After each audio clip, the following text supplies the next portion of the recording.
Can you ask the host if they would agree that the later books did the same for Chamber of Secrets as Endgame did for Thor 2? I was having this thought earlier. Yeah, I was thinking that too. You guys, they did do the Thor: The Dark World to Chamber of Yep. Secrets by bringing back the Tom Riddle diary as the Horcrux elevates that entire story. Yeah.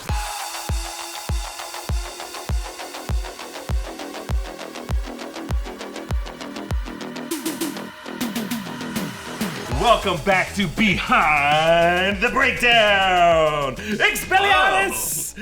We are talking about the second film in our Harry Potter rewatch series, Harry Potter and the Chamber of Secrets. I'm Eric Voss. Or the Philosopher of Secrets. Or the Chamber of Philosophers. What are we all doing in this chamber? I'm sorry to really derail us so fast. The people in this chamber are made of one of three metals: bronze, silver, or gold. The Philosopher King's over on this side of the chamber. Plato's in one corner, Aristotle's in it. Okay, I'm sorry for boring you. John Costa is here. Gina Ippolito's here. Thank you for joining us. I'm Erik Voss, and the Breakroom. Guys. I'm familiar. Oh my God. We are so close to 100,000 subscribers.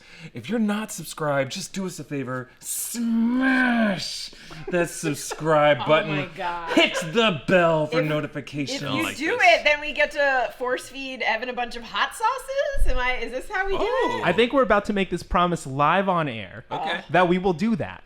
100K subscribers, you force feed the hot sauce down my gullet. Should we Oh. do so people don't know this. Evan's first week at New Rockstars, Yeah, we first did week. an episode of the Breakroom back when it was on the New Rockstars channel, where we put a bunch of shit into a blender and then made our no. hosts eat that. Should the producers of the Breakroom do the Mother Shake episode No! for 100K? Hot sauce is less gross but more painful.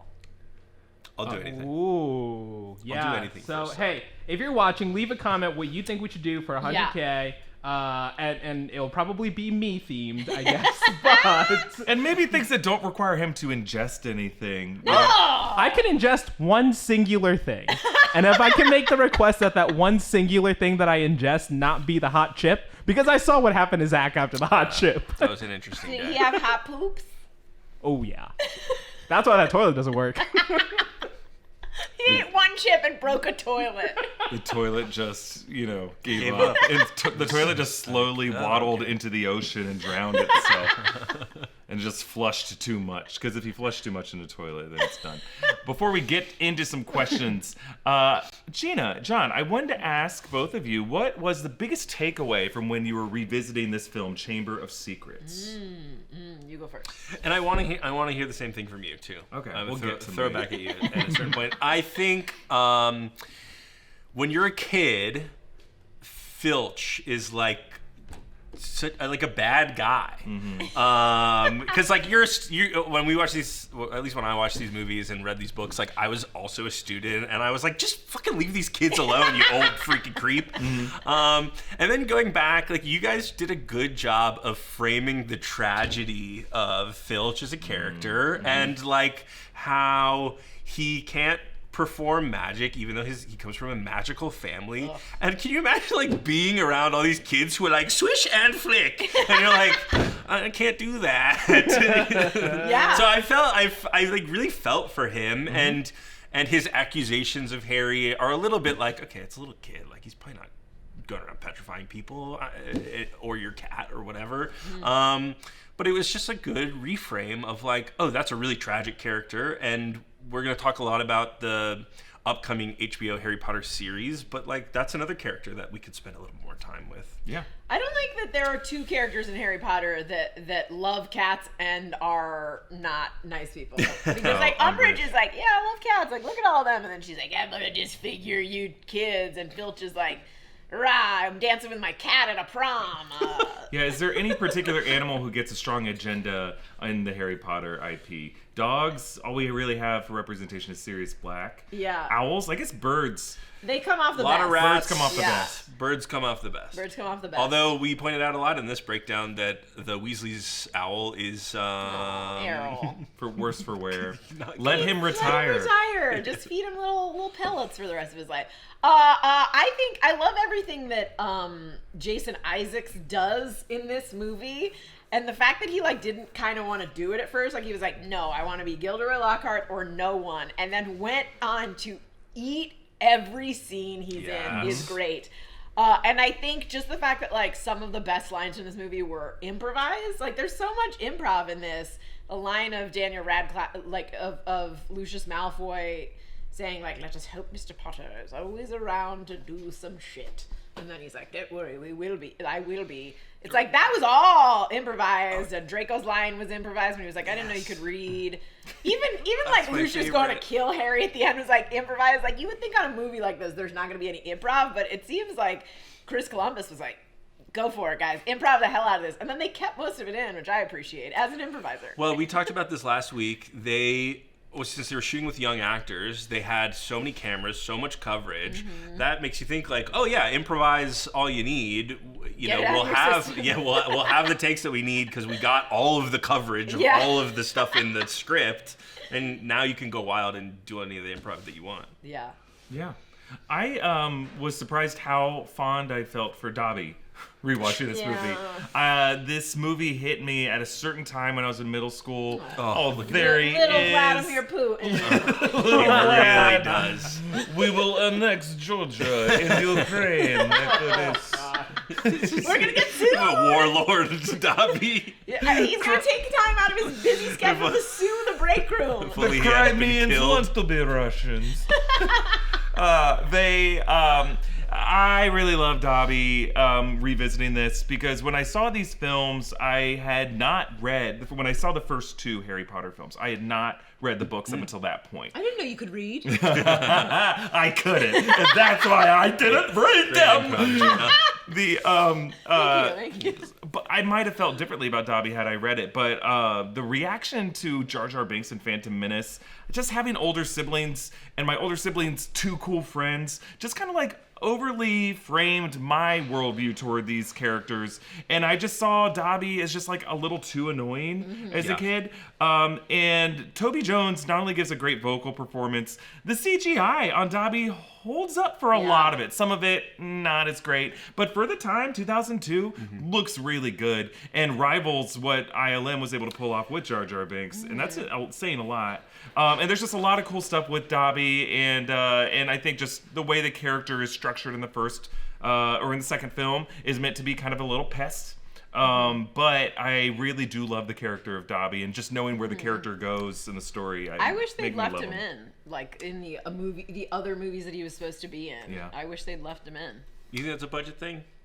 I think it's because he like wasn't terribly well received by adults at the time. Mostly adults. I think kids were like, yay. But I think it was like probably a budget thing, a time thing, and sort of like this character didn't go so well. Let's cut out his crap. Or also, like you pointed out in the breakdown, that was back in the time when they were acting against a tennis ball, and you have these young actors, and maybe that was like a really difficult thing to direct with these young actors. In the later films, they had an actress come in and play Dobby, and then kind of get replaced. I think that was my favorite asset that the editors found for this breakdown. Yeah, like, they found the behind-the-scenes footage of the actress who played Dobby in Deathly Hallows Part 1. It's and very just funny collapsing in the sand. she's like kind of dressed up as and Daniel Radcliffe just sobbing. It's just, oh man. Well, good research, editors. I think really in Goblet of Fire, which we finished the writing on that, and we're gonna be shooting that this week.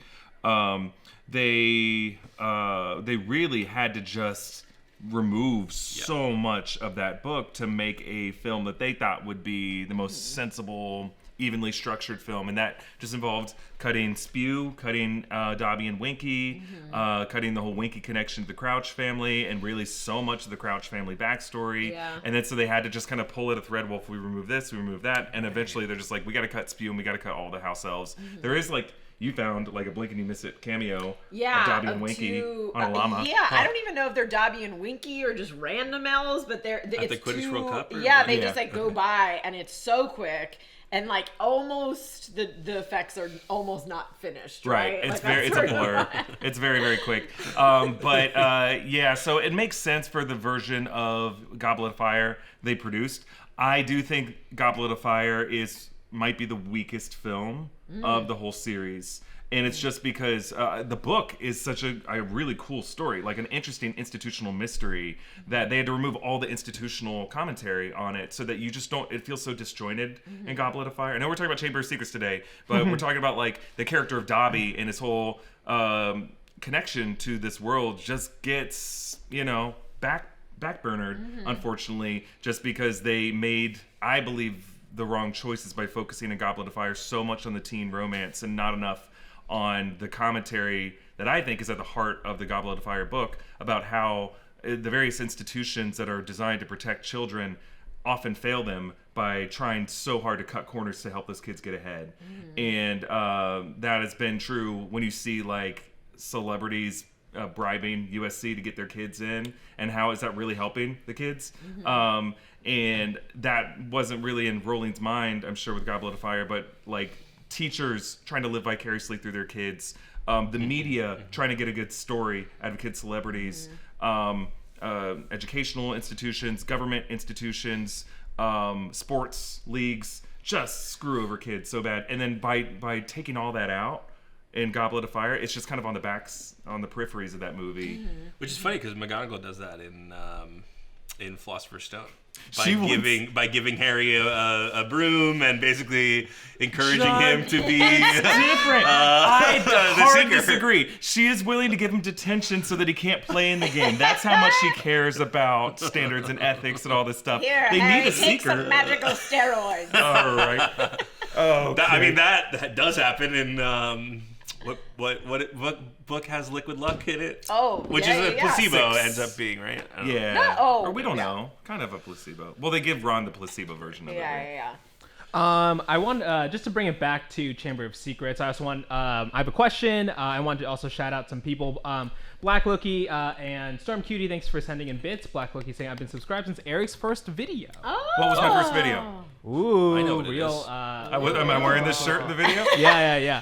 And then, so to bring it back to the films, Ryan Painter, regular chatter, asking, now that you've seen the first two films in the franchise or revisited them, how do you think Chris Columbus did for, one, making the movies, and two, as an adaptation? Because he did both these movies, right? So like it's very interesting to kind of, early days with figuring out this franchise. I think like more than any of the directors, he made the most faithful adaptations. He changed the least.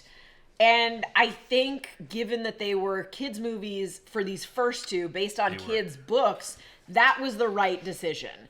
I think other movies, sometimes you hem too closely to the source material and it ends up being a little bit flat. But I think that when he took this franchise, he knew kids want to see it for a specific reason. They want to see their favorite moments on screen. So especially for that first one, he was like, I got to include it all because everything is someone's favorite.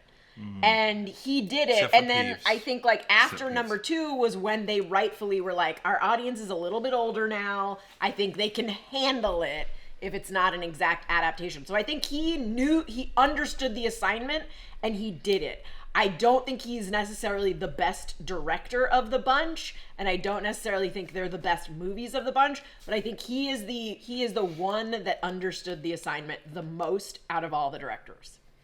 When the assignment was that. Yes. But I think you're absolutely right, Gina. He was the guy for the job. And I know there was like a lot of disagreement from people like Terry Gilliam in the 90s. Still mad about it, by the way. But Columbus definitely in the late 90s, early aughts got the assignment. And I think Chamber of Secrets is we talked about this last week, the best adaptation. Not the best movie, but the best adaptation of the source material. And that Chamber of Secrets, the book, might be the worst of the books. Is it also the shortest book? It's the second shortest book, but the longest film. Oh, interesting. Yeah. So, It's I mean, say what you will. I think some people might have different opinions about Deathly Hallows or Goblet of Fire or Order of the Phoenix, or even not everyone's crazy about the about the third script or the third book. Right. But I think Chamber of Secrets is like the weakest book. And a lot of people's memories of Chamber of Secrets, the book, is elevated by the movie and the choices Columbus made to adapt that film.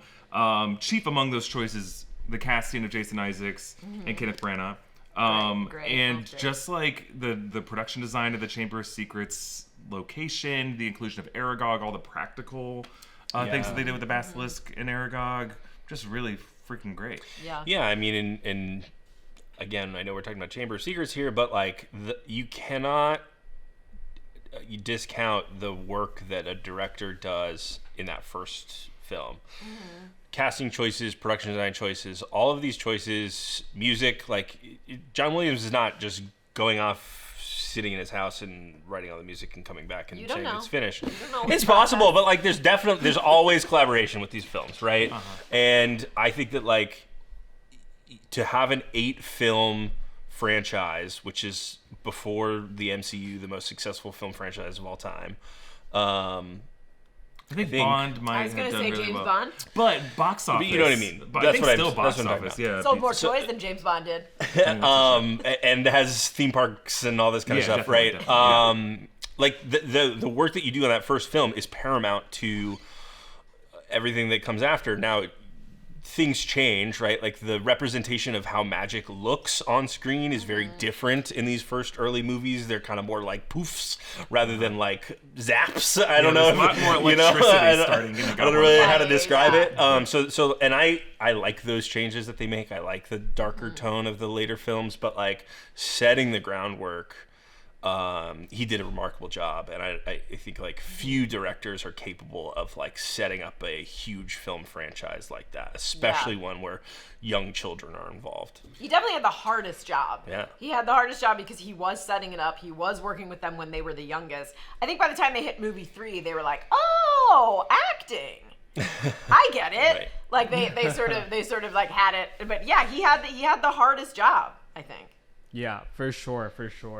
I'm seeing a lot of people on YouTube, like Emma Rose, asking, have you seen the Super Carlin Brothers theory that Finch is a poltergeist? No. Thoughts on that?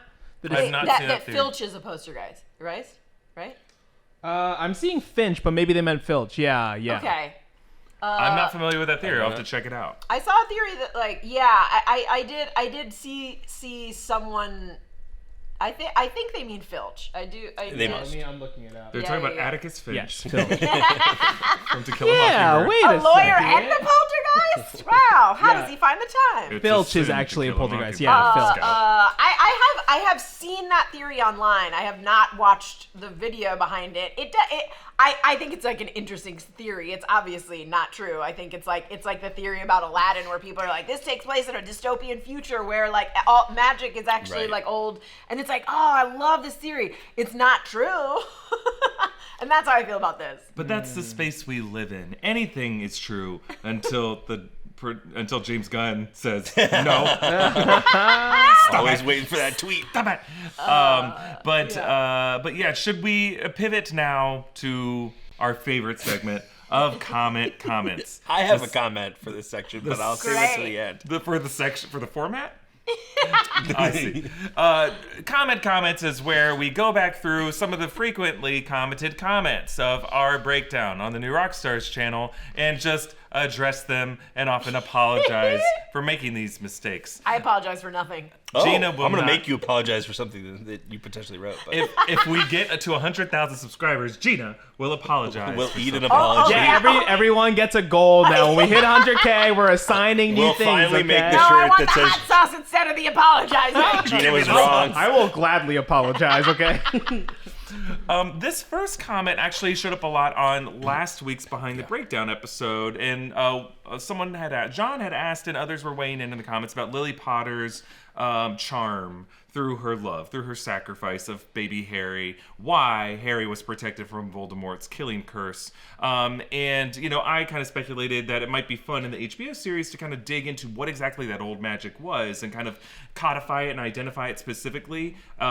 Because otherwise you could say that, any mother who has their child murdered in front of them didn't love their kid enough. Well, a lot of you pointed out, and I think you are right, that specifically it wasn't just that Lily loved baby Harry, that Voldemort gave Lily the option to step aside and to save herself. And that Lily, after given that option, still chose to die defending her son. And that's what made it a unique occurrence. And I think that is a valid explanation, but I also wonder, are we saying that no other mother of a child who was threatened stood in front of the threat? Yeah. And offered her own life in exchange? Maybe this just occurrence is rare enough. There's not many wizards in the world. We're talking about, what, a couple 100,000 of them who are alive right now? Also, how many of them are willing to Avada Kedavra someone's ass? Like, probably not. Probably not many. Lucius. That's true. That's true. But I think, yes, I think the idea is Voldemort is one of the rare evil wizards who has actually specifically gone after a baby. Already, we're talking about a rare category here. Made an offer to a mother to step aside. Another winnowing it down, because most of the time they're going to be like, I'll kill you both. And then from there, that mother is like, yes, given this option, I will do it. I think that third condition is pretty no-brainer for any mother who's in that situation, but in most cases, they're not given that option. Yeah. Another comment. In our breakdown, I did not properly verbalize that the basilisk gaze upon direct exposure kills the prey, and then reflected or refracted through something is what caused the petrification of turning one to stone. We know that's not the case. There's just at one point in the video where I was talking about the basilisk fighting Fawkes the Phoenix, and I just said, like, oh, he's being, now Harry won't get petrified, but really that's I know, and we talked about it at another point in the video, but we just kind of often find in videos, if we don't word things 100% accurate every time we bring it up in a video, then one person... some of y'all are going to be like, you didn't word this completely accurately in this video, and now I'm going to make a comment about it. Well, I mean, it's interesting, too, because that... the distinction, right, is that, like, you would get petrified if you see the basilisk in a reflection, but you get killed if you see the basilisk head on. Medusa and style. I think it's interesting because in the chamber, there's so much fucking water in that chamber that, like, I really feel like if you hadn't scratched the eyes out of the basilisk, you're just, like, always looking at a reflection somewhere, and that makes it extra dangerous. An argument also could be made that, you mentioned before we recorded that Chris Columbus has this cool shot of Harry seeing the shadow of Fawkes fighting the basilisk. Isn't that shadow, in a way, a reflection of light making its way to your rods and cones? See that absence of light? You are seeing light representing something, reflecting off of the snake and whatever light source was in that chamber. That, based off of the way light affects our eyes, should have also been a reflection or a refraction. I don't think I agree. Commenters, get him! A shadow is a representation of something. You can poke holes in so much stuff. I mean, really bad day to not have Berg in the chat. All of perception is just our rods and cones interpreting light in different spectrums of light that enter our eyes. I mean, does that mean that someone who is colorblind would see the basilisk and be like, doesn't look like anything to me? And I'm only petrified when I see... And was that dress blue and black or white and gold? I'm still thinking about that one. Show the picture. Another thing we want to point out, and this is just probably a comment that I made in the video that was just a little out of line. We were talking about the Weasleys and how they have a lot of kids and that they can't economically afford all those kids. And I made some comment that nowadays in the real world, people will judge you as weirdly religious. And I shouldn't have said weirdly. But really, that was me making fun of myself because I come from a huge family. I'm the youngest of 5, and I grew up often telling people, I'm the youngest of 5, and I would often just be met with like, huh. And only this past year did I realize, I bet all those people thought I was just like part of a very religious family. And I just got trapped in my head of revisiting like The Sixth Sense every time I've told that to someone and being like, oh, you just don't hear that? I know a lot of you probably come from big families, and I don't have a problem with it. I'm just saying that, like, that is an assumption people make. And if that is you, and if you do want to have a big family, power to you. I'm just saying this as advice that I wish I gave my parents. Just be prepared to have the youngest of your family seek attention in weird ways, like go on YouTube and talk about you and talk about weird things and need therapy, because not all those kids are going to get adequate attention from you. It's just impossible. This is a good point. It's something that like probably comes up often. We say things on the break room or in videos or whatever it is, and it's like that old adage of like, you can't make fun of my family, but I can make fun of my family. And like, I come from a very big family too, and I come from a weirdly religious family. So, if you ever hear us say something like that kind of bumps you, just think that it's probably just a reflection of our own, lives. our own self-deprecation or our own just panic about the worlds we grew up in and currently live in. That being said, Eric, your family is weirdly and uniquely religious. I could get into it. I just know that there's probably a lot of you who went through similar, so I don't want to judge your experience as weird. We can move on. Evan's very uncomfortable. This is the whole show. About this. Eric, stop trying to invite us to your weird midsummer family Thanksgiving. Listen, I get it. I'm the oldest child who comes from a family where my mom is the youngest of 8. Wow. So Yeah, I get it. my I dad's get the it. youngest of 7. If those of you watching were live weirdly watch religious. this later on the VOD, this won't be there, I bet. No, it's in. Oh boy, we'll see. leave it in. A snip. We used to do this all the time. This is the old rogue Like, theory. I think this audience appreciates it, and you guys are the ones that under you guys get us. You're not the ones leaving angry YouTube comments about why is Gina so much smaller than everyone else. Why is Gina so much smaller than everyone else? Why Gina The small? truth is, we're on stools and Gina's on a chair. Gina's standing over here. I want an apple box. Also, in our breakdown, we pointed out how the knitting was not done. We talked about how the self-knitting knitters in the Yeah. At Weasley's the house? Weasley's house. This was my mistake, and Eric's being nice.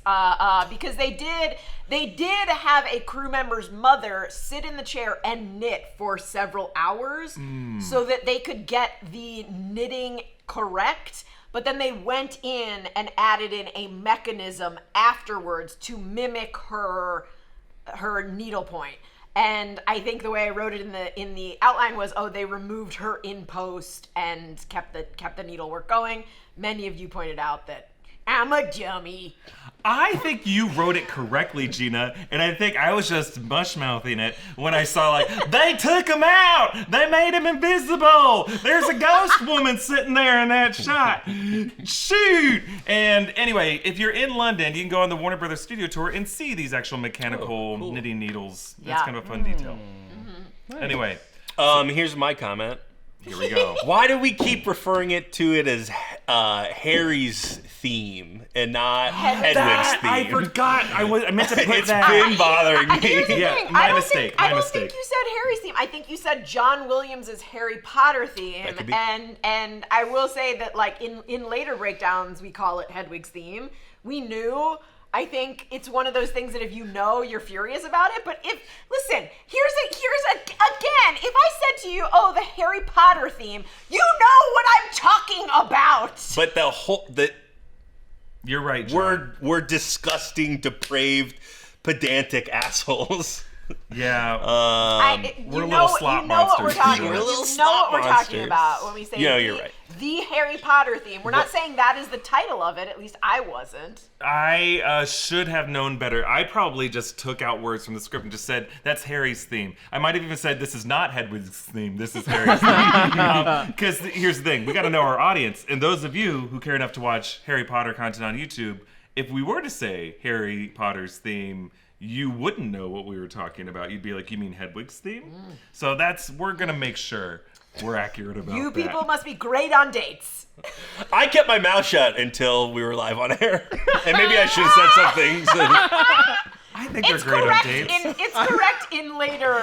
I have been told I'm terrible on dates. Hey, we wanted to thank True Classic for sponsoring today's video. You've heard us sing their praises before. True Classic makes having comfortable, good-looking clothes even more affordable than ever. True Classic sells... That's a t-shirt. Oh. They sell t-shirts, hoodies, and jeans that are perfect additions to any wardrobe. They're super comfy. They are really comfy. Perfect for cold LA nights. True Classic also has a ton of bundles and multi-pack options. So if you find a shirt that you really like, it's easy to double down and get your wardrobe that much more dialed in. Sometimes it's like that time of the year where you're just like, I don't like any of this stuff in my closet. Try something from True Classic. If you like it, you can, build out your kind of basics bundle here. True Classic's ultra comfortable, perfect fitting essentials make for perfect gift giving for anyone in your life. You can roll this up and stick it inside of stocking, or perhaps a turkey if you are doing stuffing. So if you're ready to upgrade your closet, shop now and unlock big savings during their huge holiday sale. Go to our exclusive link at trueclassic.com/breakroom to save. That's trueclassic.com/breakroom. And hey, if you buy some fresh new clothes, let them know that we sent you. End the year with holiday cheer thanks to True Classic. We also want to thank Helix Sleep for sponsoring this video. Their Black Friday sale is running now for a limited time, and it's a great time to upgrade your mattress. It's getting cold out there, and one of the best things to do in winter is just kind of just sneak into your little bed and get your covers going. And so, hey, a super comfortable, nice new mattress is the way to go. Visit helixsleep.com/breakroom for 27% off a mattress plus 2 free pillows and receive a free bedding bundle with your Luxe or Elite order. We've been sponsored by Helix for a long time now, and you know the drill. 20 unique mattresses for all different types of sleepers, free shipping, box delivery right to your house, and a sleep quiz that matches you with the best mattress. What more could you ask for? Plus, Helix has a 100-night sleep trial, so you get more than 3 months to make sure you love your mattress. And their mattresses have a 10-year warranty. That's a long time for a mattress. Yeah. Helix also offers financing options. Mattresses can be pricey, but they're like so important. So it's totally worth the money. But you know, if you need a flexible payment plan, you can do that with Helix. Everyone at New Rockstars, this is true. Eric has one, I have one. Love their Helix products we've gotten over the years, and we know you would too. If you're looking for a new bed, check out Helix Sleep. This is a true story, a little anecdote. I have a queen-size Helix mattress right now. I want to get a bigger bed because it sounds luxurious and nice, but I don't want to give up my Helix mattress. Again, their Black Friday sale is running now for a limited time, and it's a great time to upgrade your mattress. Visit helix.com/breakroom to get 27% off your mattress plus 2 free pillows and receive a free bedding bundle with your Luxe or Elite order. That was the cleanest ad read I think I've ever done. That was incredible. The whole pat chat. on the back because I'm not good at this. The whole Twitch chat is singing reward. your praises. Round of thanks, applause Twitch. for John. One take, John Costa. This deserves an Oscar. 50 points. All I had to do was clean my glasses. The reward of a king-size mattress for you and for Hank. I would love Hank the that. dog. We genuinely had this conversation. We really did in have office this the other day. conversation. I told him Hank needs more room. And I said I maybe I'll use their flexible financing options. Hey, check out nerdriot.shop. I've got We the wish we beanie could. on, the Mephisto beanie. Not Mephisto. I've got the beanie, but we thought it was Mephisto. The sigil beanie. People in the chat have been asking, Evan, I need that beanie, and you can go to nerdriot.shop and pick it up for yourself right now as it's getting cold. It's also perfect for some cold LA nights. That was a good merch plug. What an ad The read. question that I had for you guys is specifically about the way magic is displayed, because John, you kind of talked about the whoosh versus the zap. Sure. And how Harry Potter, just starting with Goblet of Fire, really embraces lightning and electricity as the way Expelliarmus looks, which makes no sense. It's a disarming spell. Avada Kedavra, Crucio, Stupefy, all of them kind of have, and you just see that even more in the Fantastic Beasts movies. Should the HBO series explore a different texture of magic other than just energy beams? And also to go off of that, from the YouTube chat, Saif Rasul asking a similar kind of question, saying the Dark Force has such different vibes as the movies progress. Do you think they went from practical to CGI? So similar vein. What do you think? What do you guys think about how the show might do this? It's interesting because I think it kind of ties back into conversations that we've been having around the office, which is like, okay, it's a little inside baseball, so I apologize for talking about it like this. But Warner Brothers owns this franchise and HBO, and their parks, obviously, like, they're inside of Universal Parks, so it's a little weird. But they make a lot of money, I'm sure, off of those parks and selling merchandise and all this kind of stuff. I have an expectation that they're going to want to have some kind of continuity between the looks of these films and this upcoming show. Yep. I don't know how far that's going to extend. Whether there's not a ton of magical effects and things like that happening in the parks because it's hard to do that, right? Hard to illustrate that in a You can real buy world. a wand and then wave it at certain things. You can, but there's no lightning coming out of your wand, right? There's you know. lightning coming out of my wand. Oh, okay, interesting. So I don't know. I actually am a fan of the way that it looks. I think it gives like a good, interesting lighting texture on the actors. Like I went back and rewatched some of Deathly Hallows Part 2. I think the duel between Voldemort and Harry at the end there when Voldemort does the killing curse and Harry just does an Expelliarmus is like a little goofy because like it does feel like such a basic. We learned that spell in this year 2 book, right? Which is during the wizard duel stuff. It feels a little cheap that like you have this like killing curse versus like a little disarming spell. But that's the whole point of it. You don't think that's the whole point of it? I think the whole point of it is like is that Harry has never been known to be as talented a wizard as Voldemort is. And you know, Dumbledore keeps telling him like you have this power that he doesn't have and it's love, and Harry's like, lame, boop boop. I want skills.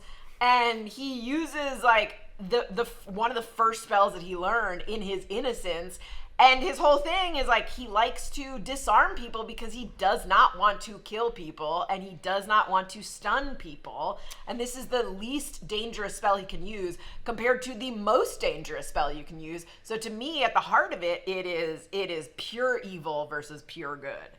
I'm okay with some of the spells having a lightning texture to them. The specifically Avada Kedavra, and that it's almost rooted in Harry Potter's lightning-shaped scar. It makes some logical sense that Killing Curse is like a bolt of electricity. We just kind of intrinsically understand that as deadly.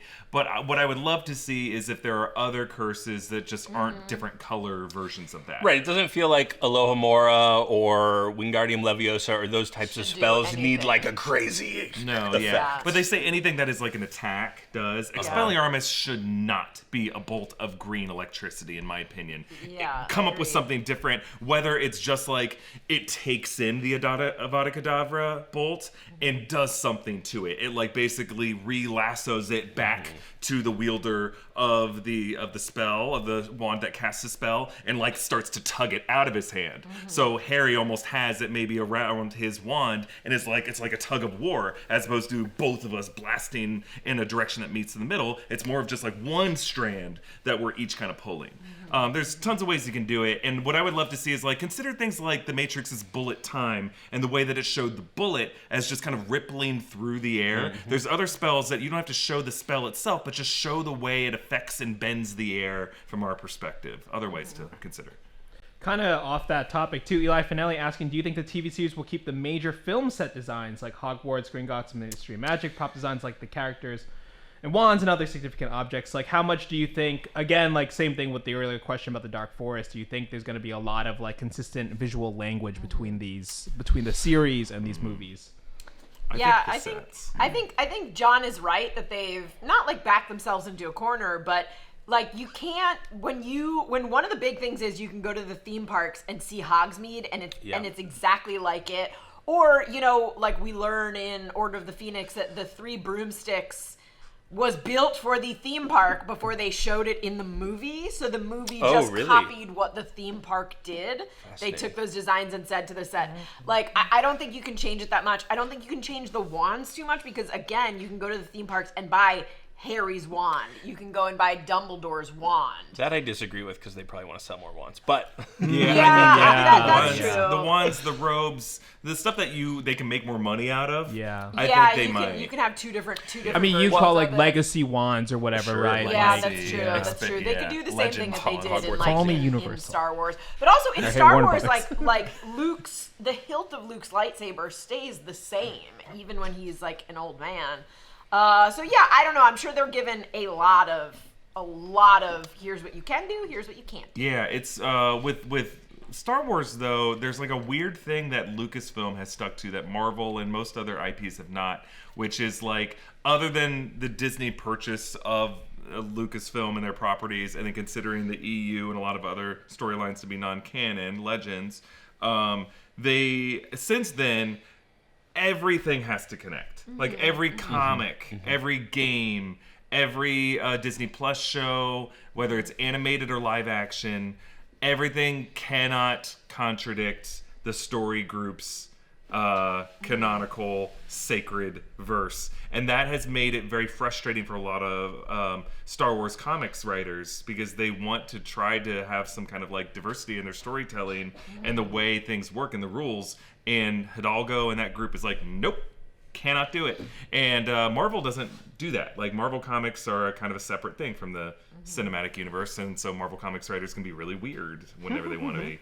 And that leads to more interesting storytelling sometimes. I would also make an argument that they fucking nailed it. So there's no... Star Wars or Harry Potter? Harry Potter, right? There's no part of me that's like, oh, I wish Hogsmeade looked different. I wish the castle looked different. Yeah. I think that they did a remarkable job bringing this book to life. And there are probably elements, we talked a little bit about this in the office today earlier, about in Goblet of Fire, the like maze and the choices that they made about that maze. And that's more of like a storytelling choice that they'll probably do away with. But like... those types of elements, the Triwizard Tournament stuff will probably all look pretty different. There's room for the Forbidden Forest, or the Dark Forest, whatever you want to call it, to look different. So I think that will be where the directors can like play and flex their muscles a little bit. Yeah. But I think they'll probably keep the design of the castle and the internal halls and all that kind of stuff probably pretty close. Yep, I agree. Privet Drive could change, yes. Ryan Painter and H Bass 13 asking, what goes into a breakdown? How long does it take to write these?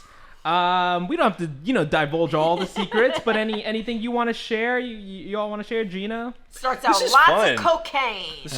So I don't know if people know that I work heavy on the editing side at New Rockstars. You so do? we can kind of talk. Look at you. We can kind of talk about all three phases. Yeah. A lot of time and a lot of work, and especially these.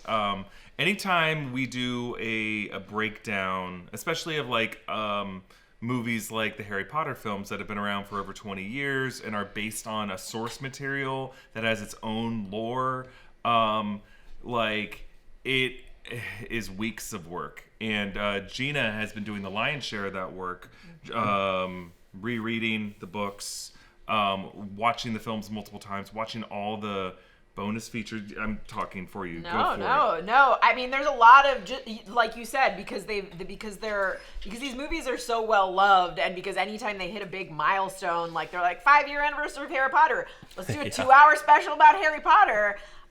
Each of these films has so many featurettes, so many making ofs, so many interviews with the cast and the crew and the design team and everything. So when I'm writing one of these, usually I start with like, I'll maybe watch the movie once, just sort of like all the way through, sort of for fun, and then I'll read the book, and then I'll watch the movie again, and then, I'll watch all the featurettes, which can be anywhere between like 3 and like 5 extra hours of things to watch. And then, just like sort of doing Google searches after I've like written it all. There's always lists out there that are like, here's a bunch of things you didn't notice. And I'll be like, did I notice them? And like, I'll sort of double check my work. Oh, Hank. Sorry, bud. But yeah, it's a lot of like watching and rewatching and Googling like, is that a shadow or is that a ghost? Is that Ted Danson in the background as a ghost?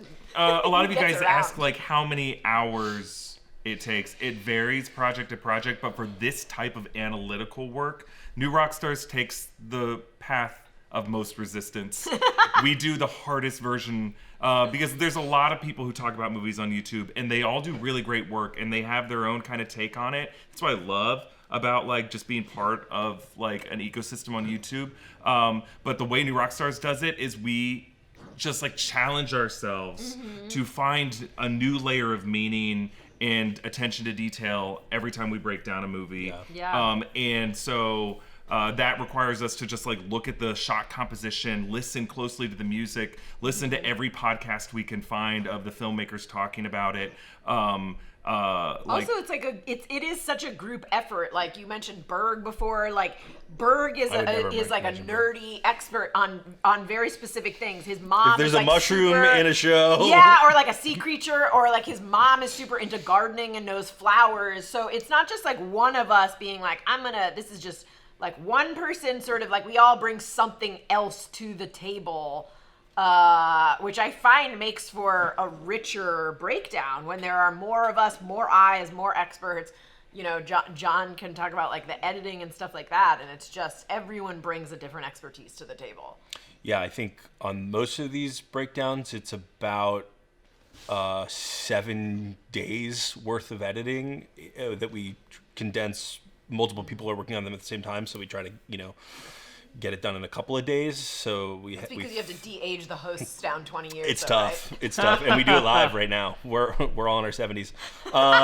It's about 5 days per breakdown, work days of your time, or is it more? No, it's more because you're reading. And yeah, researching. I think that these ones, because I've been reading the books. The books alone take me about a week to read, and then all the other research probably another week. So each one is, I would say, minimum 2 weeks. Right. And then an extra week editing. And then Erik also, puts his own work and sweat and blood and tears into it. Honestly, I'm going to go out on a limb and say each one of the Harry Potter ones probably takes us, everyone involved, like a month. Yep. Because then we're watching if and one we're person giving were feedback to do and all of this work. Yeah. Yeah. I think too, the Deadpool and Wolverine re-breakdown is coming out later today. Erik and I were kind of gushing over the work that the editors were doing on that, and it's like remarkable. I think from a post-production perspective, I'm not trying to pat myself on the back here. They're doing all the great work. That like we can have 6 or 7 different people work on one video from an editing perspective and have it look like one cool cohesive piece of content. I think kudos to all the amazing editors that we have working on that, and to you guys for like these breakdowns. In my opinion, are so well written. They're so freaking long, but like you put on an episode of television and you get bored after 15 minutes. You put on one of these breakdowns and it like zips by. They're really good. Oh, yeah. Good work, you guys. Wow. Well, we just appreciate all of you guys being so patient with them, because like if we could do a shorter, easier version of this, we would. But we're not satisfied with that. No. Yeah, a real behind the breakdown look right there. Yeah. So Tony McKell sending in a $10 super chat. I got a question for everybody, a different question for each person. So I'll read it out. You answer the thing. John, is there a series you want the channel to break down? That's great. That's a great one. So if you're not going to ask Erik that same question, I will say Lost. It's like, I think the Harry Potter series is similar to this, which is like, we're talking a lot about the behind the scenes stuff. I was one of those like weird kids who put on the DVD special features when I got the DVD before I watched the movie. Like I saw it in theaters and I went to Blockbuster, got the DVD and was like, I'm watching the special features, baby. So like Lost, I watched the behind the scenes making of Lost while I was watching that show. It just like made me want to do this for my job. Yeah. And so like that is a series that I would love to go back and revisit. It's 108 episodes, which is too many episodes for me to like sit down as a working adult and try to get through, considering like I gotta go watch Daredevil and all. We have like shows that we watch for work. I can't go back and watch Lost, but if we went back and watched Lost for work, it's 108 maybe episodes, I could go through. And I will say I read all. You probably did too. I read all 108 of Doc Jensen's breakdown articles at the time, back when print media was a thing. That being said, while I've been working in Rockstars, one series that we did not cover that I wish we had covered is Watchmen. We were talking about that in the office earlier today. That is a good one. We just like when we did the first episode of that, I think when it came out, and it just like there wasn't like a ton of online buzz for it, and so we didn't do it. But it was such an incredible series, So and yeah, that would have been fun. Part 2 of the question, Erik, what is your patronus? Oh. Oh, like my official patronus? Whoa. Your Pottermore patronus? From Pottermore? Yeah, I believe it was a black stallion. Oh, wow. I might be wrong about that. I'm pretty sure it's been years since I've done. Man, I used to be able to rattle this off. I sort into Ravenclaw, and then I'm Thunderbird at Ilvermorny, which is the American school. But at Hogwarts, I'm because they have different houses that are based off of American mythology. But yeah, I mean that's a question that came up last time a lot, and today, of course, Ryan Anderson and H. Basso, and I'm sure many others asking what houses you guys are. If you know, Gina, John. I think I've taken one of those quizzes, and it's always between Gryffindor and Ravenclaw. A couple different ones. I think I always, when I was younger, tried to hard force my way into Gryffindor. Oh yeah, I was going to say because at heart you're a Slytherin at heart. Yeah, I think we all know. Yeah. Does anyone in the comments, if you've done Pottermore, is Black Stallion or Stallion one of them? Because I'm pretty sure they have a set number of them. Yeah. If you did it back in 2017, I believe that's when I did it. Let me know if that is one of them or if I'm misremembering. I wrote it down somewhere. Yeah. For those asking, I'm a Gryffindor rising and a Slytherin moon. Okay. And Gina, last part of the question. Gina, what would you focus, as a writer, what would you focus on getting right in the upcoming Harry Potter series?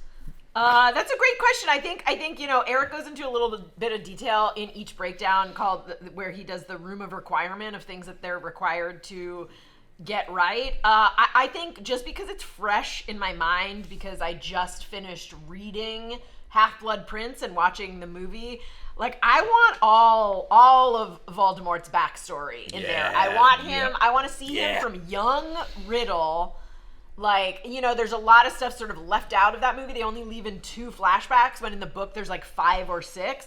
And I want to see the weird Gaunt family going up to Tom Riddle at the orphanage, going up to him as a teenager trying to get stuff out of Slughorn, and then going back and stunning his Uncle Morphin. That to me is the most interesting stuff. The rise of a tyrant. Which I don't think we got enough of in the movies. We sort of just were like, hey, here he is as a little kid. Now, look, he doesn't have a nose anymore. And I want to see, all this stuff in the middle of him, Dumbledore's first opinion of him was this kid's a serial killer. And then, by the time he went to Hogwarts, he was like, no, I'm not. I'm a charming young man. And I want to see him, charming the teachers. I want to see him, just how does this tyrant grow and rule while bringing others up around him and fooling everyone else. I want that's the story I want to see, which I think they didn't focus on enough of in the movies. As we kind of start to wind it down here, Brandon Russ 88 earlier had said, I've never seen the Harry Potter movies, but I'm enjoying the breakdowns and the behind the breakdown break rooms. Thank you so much, Brandon Russ. For watching the content even though you've never seen the movies. Yeah, thanks. You should watch the movies. Watch us first. Yeah, watch us first. Watch the movie, then come back. I'd love to end on this question from Sarah Hatchadorian. Can you ask the host if they would agree that the later books did the same for Chamber of Secrets as Endgame did for Thor 2? I was having this thought earlier. I was thinking that too. You guys, they did do the Thor the Dark World to Chamber of Secrets. By bringing back the Tom Riddle diary as the Horcrux elevates that entire story. Yeah. Yeah. I do think going back and watching them, it adds layers. I think Eric at some point makes a great point that the first few books sort of feel almost like standalone adventures, and then the last 3 books bring it all, or the last 2 books at least, bring it all together. Stitches it all together, like someone's sewing up a Sectum Sempra wound. Well, you get the sense that Rowling, when she was writing the first 4 books, was just trying to get published again and again and again, and just to try to ride this as long as she could, and then got the movie deal. The first 2 movies came out, huge successes, and this is going the distance. And then at that point, she took some time to chart out the book 5, 6, and 7, and that's why all 3 of those kind of feel more steeped in destiny, mythology, blood magic, Horcruxes, Hallows, all that stuff. I mean, I do think she did a great job, and the movies did a great job of retconning some stuff that, that's hard. It's hard to retcon stuff and make it seem natural.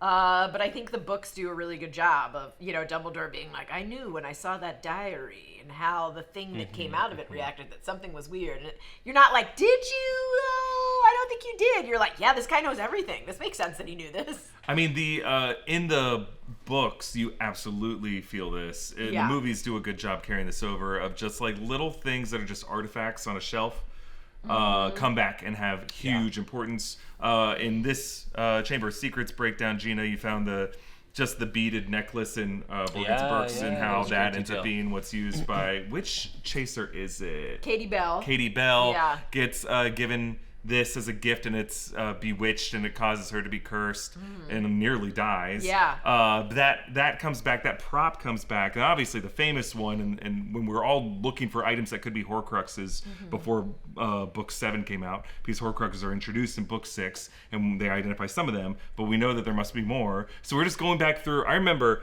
pages and pages. We're trying to find every weird item. Some people were saying, is Gryffindor's sword one of them? But then Rowling said in an interview, no, it's not. No, but he wanted it to be. Voldemort wanted it to be, but he couldn't. Dumbledore had it protected, so he couldn't. Right. I think the Hand of Glory in Chamber of Secrets coming back in Order of the Phoenix is also cool. Yeah. Because like Burke or Borgin, I can't remember which one it was at the time, was like, said to Lucius Malfoy, like, maybe your son wants a Hand of Glory. It's like great for robbers. And Lucius is like, I hope my son's not a robber, like, you weird man. And then like 3 books later, Draco's like, got my Hand of Glory here. Gonna go into the Room of Requirement. Great gift, Dad. I mean, how defeated we felt after Dumbledore drinks all of that potion, and then it's not even the real locket. It is, yeah. And then so I remember someone posting on either Leaky Cauldron or MuggleNet saying, like, do we think it's this locket that they found in Grimmauld Place? They're like, it was just a locket that they couldn't open it, and they threw it aside, and that's what it fucking was. Yeah. It was so I remember fucking cool. reading the book and seeing those initials RAB and being like, and having no idea who it was. Yeah. And just no, I mean, part of it is like they never really say his full name, but I was like, who is this? Is this like, and then I didn't expect it to be who it was. Yeah. It's cool. I think the world building that is accomplished across these stories was pretty impressive, and I think that speaks to why people are still so passionately connected to these stories and to these films, is they felt seen in a way for paying attention to details. And I mean it when I say that, like, none of us would be here without those books and these movies, because they just rewarded being a nerd. They rewarded paying attention to things and obsessing over the details in ways that other people feel like is a waste of time. It's not a waste of time. No time is wasted. That is it for us today here on the Break Room. Huge thanks to Evan and to Matt, our studio tech, Brian, our editor, and to John and to Gina. This is a wonderful conversation, and thanks to all of you on Twitch and on YouTube for giving us such great questions. Yes. Our breakdown for Prisoner of Azkaban, my favorite film of the series, is coming to the new Rockstars channel on Saturday. Start thinking of those questions now. Yeah, we'll be here next week, I believe same time, taking your questions. Same place. But follow Break Room on all social media, including Blue Sky. Breaking down Blue Sky. See you later. Mischief managed.